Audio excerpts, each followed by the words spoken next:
안녕하세요. 최일호 상무가 풀어주는 미국 시장 이야기. 채플미 오늘 12월 16일 금요일입니다. 월요일이다 싶으면 벌써 또 금요일이에요. 네, 그렇습니다. 우리 최 상무님도 뭐 저만큼 바쁘게 잘 쓰다 보니까 한 주가 금방 지나가죠. 예, 맞습니다. 네. 매일매일 지금 미국에서 시작된 뭐 지금 조정이 다 이제 페드에서 시작된 거고, 페드의 고금리로 인해서 얼마나 또 경제 충격이, 인플레를 잡는데 얼마나 경제 충격을 안 주고 잡느냐, 네, 그런 부분인데 계속 뭐 연준에서는 경제 충격이 있을 거다, 네, 그런 얘기를 하면서 FOMC 회의에서 그때 기자들의 질문에 좀 충격을 느끼지 않나요 하는데 뭐 아직까지 이 정도는 괜찮다 뭐 이런 얘기 때문에 시장이 계속 좀 떠는 모습이고, 내일 이제 그 선물 옵션 동시 만기를 앞두고 네, 오늘 또 시장이 이제 좀 큰 폭으로 빠지는 모습이었는데 시장에 영향을 줄 만한 그 경제 데이터가 발표가 된 건가요? 됐다고 생각합니다. 네. 일단은 두 개 지표가 어제 발표가 됐었는데 이게 뭐 결과 보고 끼워 맞추는 식이 될 수도 있겠지만 이게 만약에 좀 반대로 나왔으면은 시장에 반전이 있지 않았을까라는 생각이 좀 들거든요. 아, 그래요? 예. 하나는 고용 지표고 하나는 소매 판매인데 고용 지표는 그 물가와 관련된 거잖아요.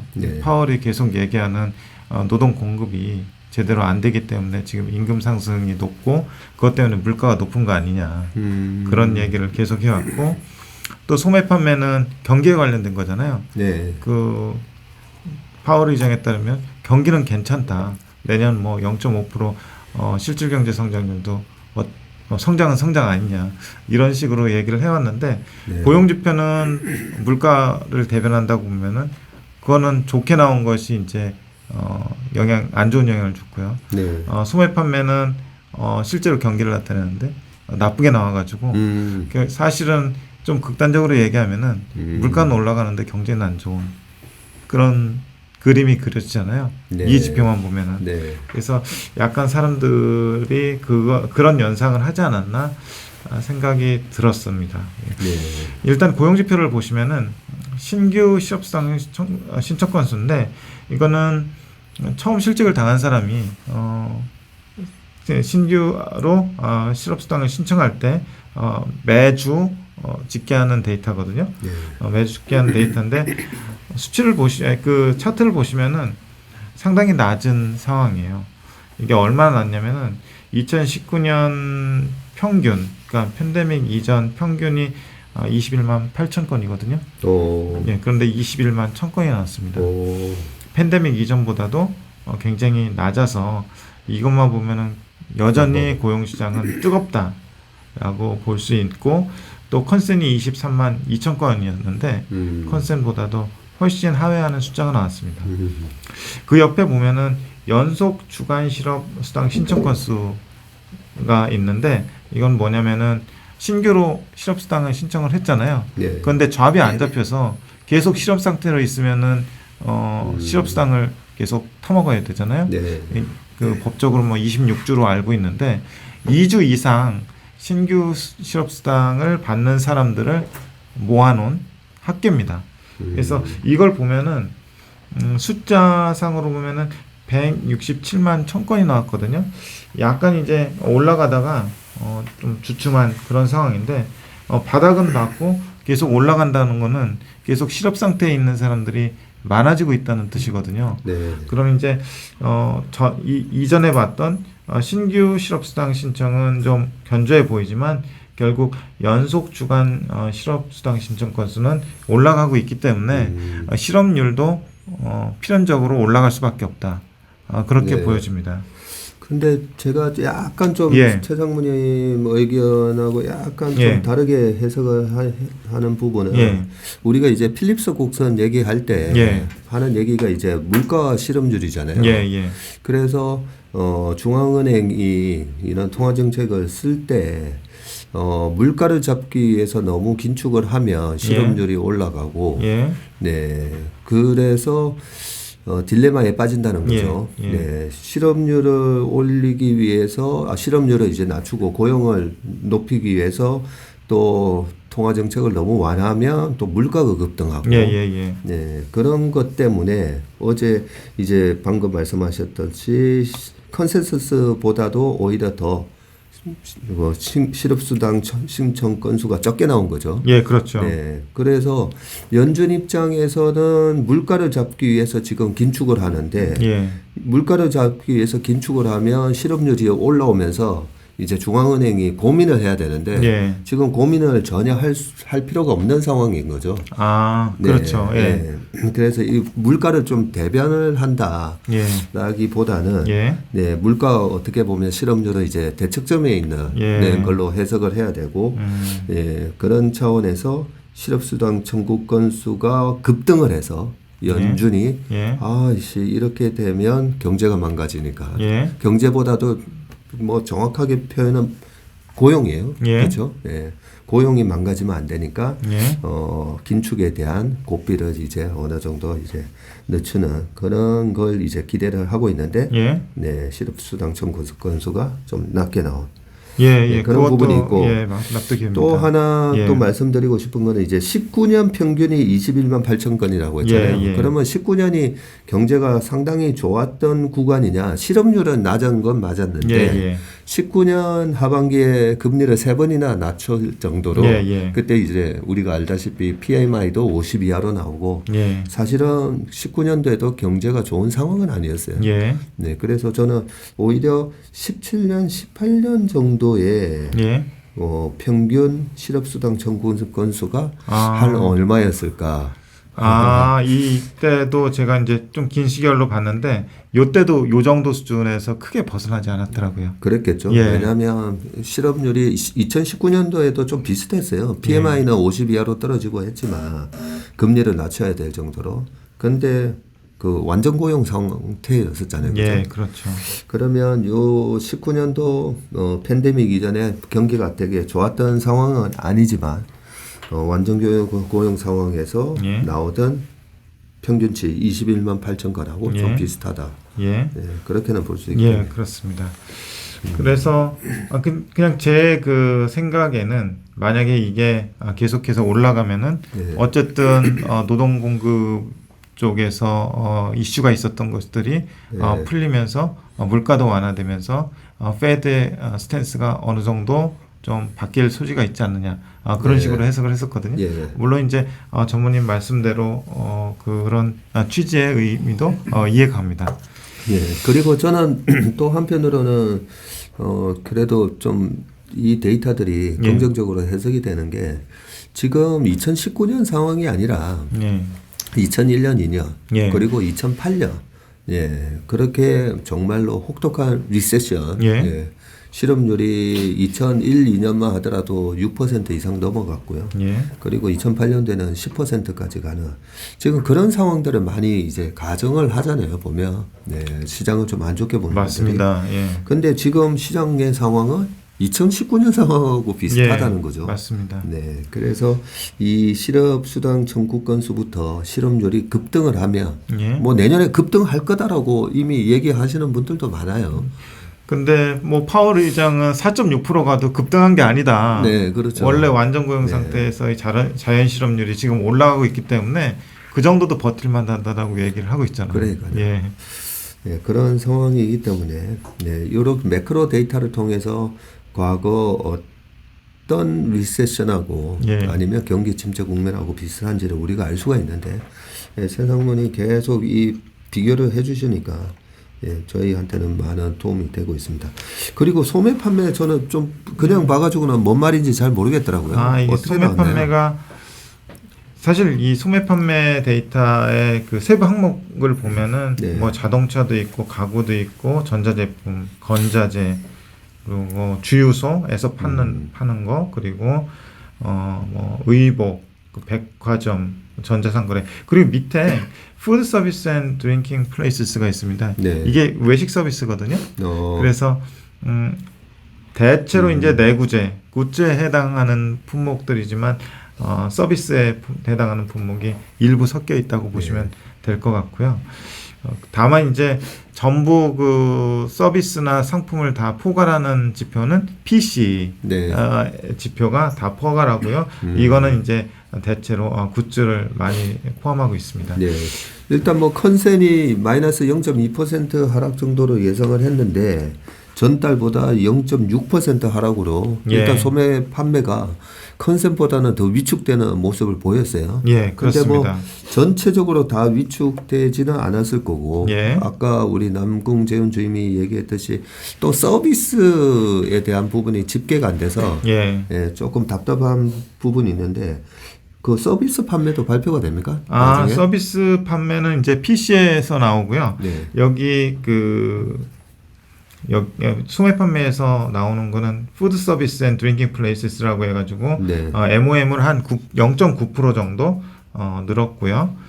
또 는 항목으로는 뭐 식료품, 미용 뭐 이런 쪽이 늘었는데 미용이 늘었어요. 여기 보면은 헬스 앤 퍼스널 케어 스토어스 여기 보면은 요게 이제 미용 쪽인데 이쪽이 늘었고 이게 그 인플레이션 어저스티드 된 거가 아닙니다. 그냥 명목 금액이기 때문에 이게 수량이 늘어서도 늘지만 가격이 증가해서도 이 금액 자체가 늘 수 있잖아요. 식료품 가격 뭐 늘고 있으니까 수량 가만히 있는다고 하더라도 가격이 늘었으니까 전체 금액은 늘었을 가능성이 높고요. 감소 품목으로는 자동차, 가구, 가전, 건축자재 뭐 이런 것들이 있는데 약간 그 리오프닝 되면서 소비 패턴의 변화를 대변하고 있는 거고요. 그리고 자동차 같은 경우는 요즘 우리나라도 그렇지만 대체 할부 판매를 많이 하잖아요. 그 할부 금융을 받기 위해서 그 금리 자체를 보면은 상당히 높아 있는 상황이라서 약간 이거는 비싸서 못 사는 그런 금리가 높아서 좀 부담이 되는 그런 상황이 연출이 되고 있는 것 같기도 해요.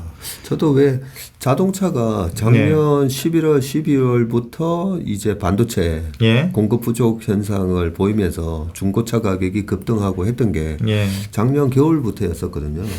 그래서 지금은 이제 자동차 반도체 공급도 많이 됐고 작년에 못 샀으니까 최근에 중고차 가격이 떨어지면서 신차 쪽에서는 신차나 중고차나 이제 판매가 늘었겠지 했는데 왜 감소했지 조금 궁금했는데 딱 그거네요.